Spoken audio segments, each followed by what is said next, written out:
hopefully that will happen as we move forward. Commissioner Schiffrin, you are up next. Thank you.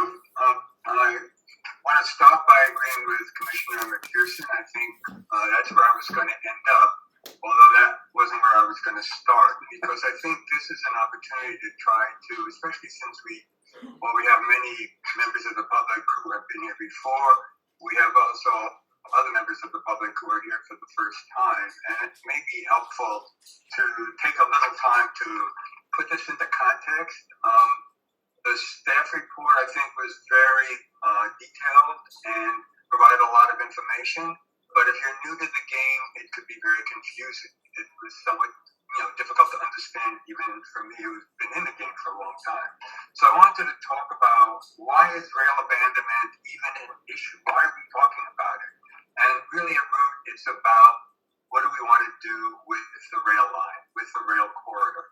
And in the end, the choices are simple, although the details are extremely complex. If I could give a little background, there are two types of transportation on railroad tracks. There's freight service, there's passenger service. Freight service is regulated by the federal government. Passenger service isn't. Historically, the Santa Cruz rail line has been used for both freight and passenger. A freight easement on the line gives a rail operator the right to run freight trains on the line. When the RTC bought the rail line, it bought the property, but Union Pacific sold the freight easement to a private company. The RTC has an agreement with the current owner of the freight easement where each party has rights and obligations. A freight easement can be abandoned in two ways, but it must be approved by the Federal Surface Transportation Board, the STB. The owner of the freight easement can voluntarily apply for abandonment, or a public agency or others like the RTC can apply for an adverse abandonment. The company that holds the freight easement now has refused to apply for abandonment voluntarily, ostensibly, I think, because it's based on the opposition of Rotkin. The STB will only approve abandonment, again, as I understand it, based on evidence that the freight service is no longer viable and won't be in the future. I think that's the context in which we're all sort of dealing with this issue. What are a few, what I think of as indisputable facts? The rail line from Watsonville North is currently inoperable for either freight or passenger service. It needs significant repairs before trains can run on it again. And we've heard a lot of testimony about how much those repairs may or may not cost, but they need to be repaired. It's inoperable now. Secondly, there is a proposal from Greenway for a 20-foot wide trail in the existing right-of-way. The Greenway is defined as including 2 lanes of wheeled traffic on a paved path, a divider, and a separate walkway for pedestrians with a shoulder on both sides. This trail, as I understand it, would be about 20 feet wide.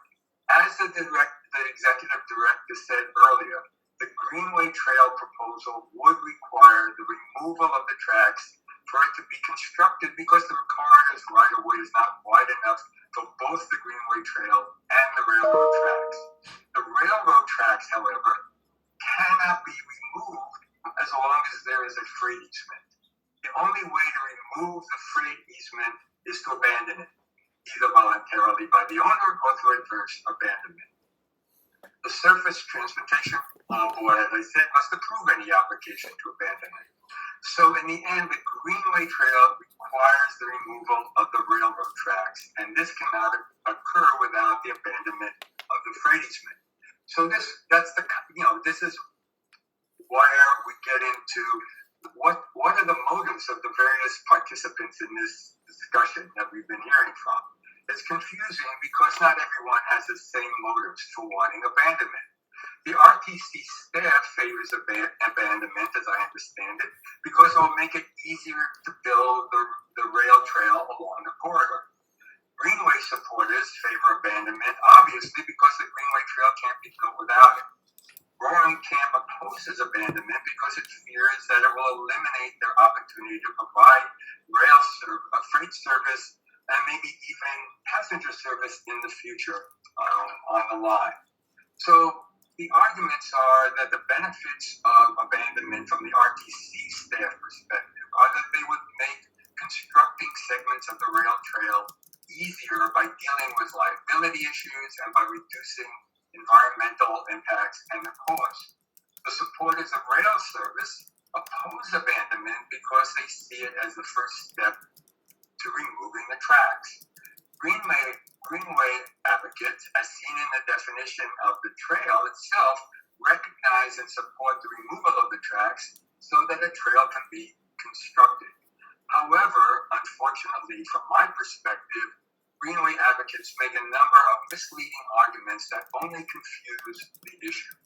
They argue, for one, that the RTC only wants to remove the freight easement because the cost of preparing the tracks for freight is expensive, and it's not about the kind of passenger service Rotkin provides. This is true, but ignores the fact that by removing the tracks, no train service will be possible. Greenway advocates also argue that abandonment does not require removal of the tracks. This is probably, from my perspective, the most disingenuous argument, since while it is legally true, it doesn't admit the fact that without abandonment, there can be no Greenway. Greenway advocates argue that even if the tracks are removed, they can be put back if funding for rail service becomes feasible. How likely is that, especially should the Greenway initiative pass? Greenway advocates argue that rail banking requires that the rail corridor be preserved. This only means that the right-of-way can't be sold off. With rail banking, the tracks can be ripped up. The Greenway initiative has now qualified for the ballot and will be voted on in June. It's related to the abandonment issue because the supporters of the initiative have made and will continue to make the argument that the initiative would not prevent rail service from returning to the corridor even if the Greenway Trail is built. Is it realistic to think that public transit would ever return if the initiative passes, since it adopts the trail as county policy and all but eliminates references to rail in the county general plan? Despite the misleading rhetoric, if the freight easement is abandoned, Greenway supporters will undoubtedly advocate that the rail tracks be removed, and if they succeed, the likelihood of rail service ever returning between Santa Cruz and Watsonville is 0 to none. Based on all this, I do not support the adverse abandonment of freight easement.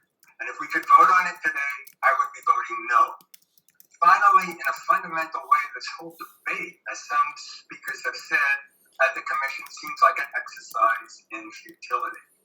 Among the over 6,000 emails I've received opposing abandonment was a letter from the San Lorenzo Fire District opposing abandonment based on the potential need of an operable rail line during a natural emergency, like a devastating wildfire. There has also been email and testimony from private companies indicating that they would use the line to move their products if the line was in operation.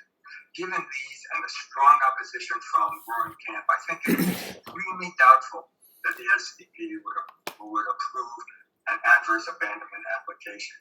The most important point to remember from my perspective is that the Greenway that will require the removal of the tracks and can only occur if the existing freight easement is abandoned. If there is to be a solution, it will be based on compromise and cooperation.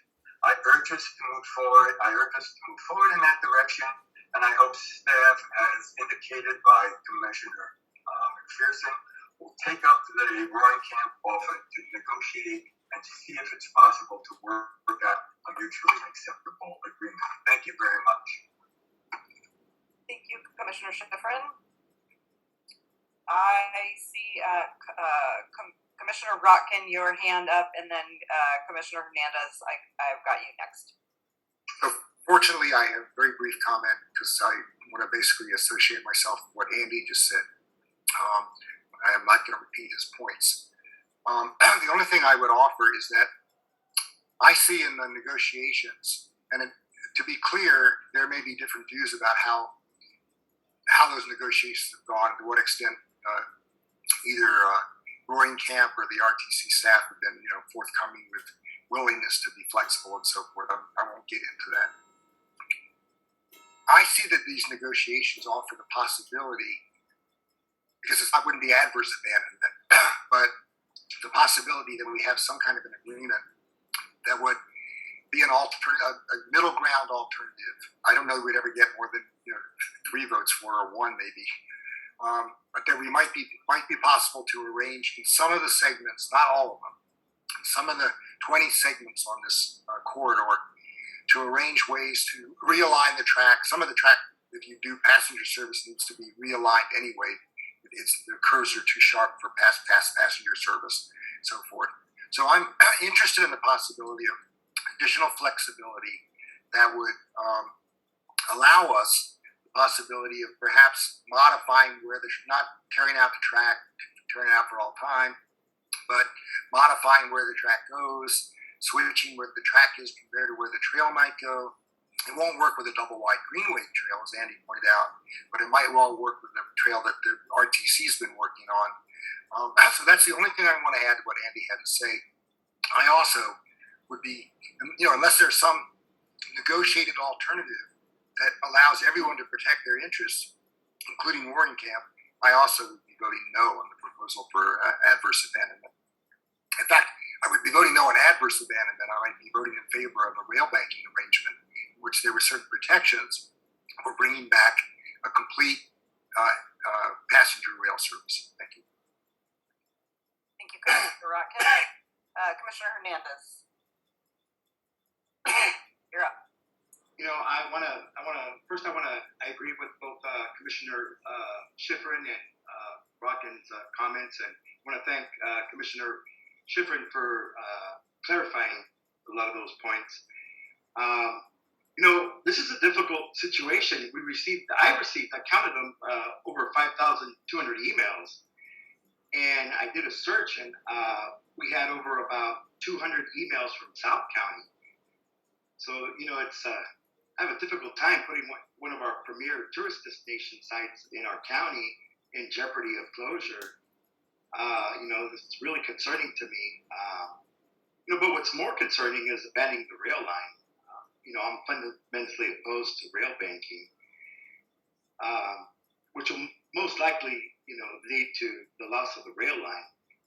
Like one of the public commenters mentioned, quoted Mark Stone, if you lift the tracks, you lose the rail line. And that ultimately leads to more greenhouse gases, single occupant vehicle miles traveled, and continues to promote inequities in our county. If we lose the rail and we lose freight and the possibility of a passenger train, Watsonville's 56,000 residents that are 85% Latino stand to lose everything, from jobs, transportation equity, to quality of life. We need to preserve the rail lines. We need to protect our county's gems like Roaring Camp, as well as our economic interests, our assets in South County, our job providers in South County like Agron, like Big Creek. So that's all I have to say.